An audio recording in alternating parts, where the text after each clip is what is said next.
আসসালামু আলাইকুম। চলুন সমস্যাটা সমাধান করি। তো এখানে প্রথমত আমাদেরকে কী করতে হবে? সূচকগুলো আলাদা করতে হবে।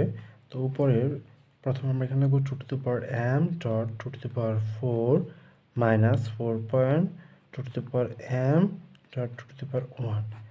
নিচে 2 to the power m dot 2 to the power 2 ভাগ আর 2 টু দি পাওয়ার এখানে উপরে কত আছে? 1 আছে। তো এখন 2 টু দি পাওয়ার m উপরে কমন নিব, থাকে 2 to the power 4 minus 4 point 2 to the power 1 আর নিচে দেখি 2 টু দি পাওয়ার m। এখানে যেহেতু ভাগ আছে তার মানে পাওয়ারগুলো কী হবে? বিয়োগ হবে।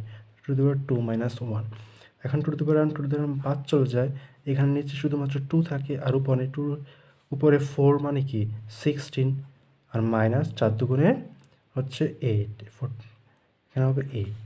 তো উপরে নিচে আছে 8 নিচে 2, এখন কাটাকাটি অ্যান্সার হচ্ছে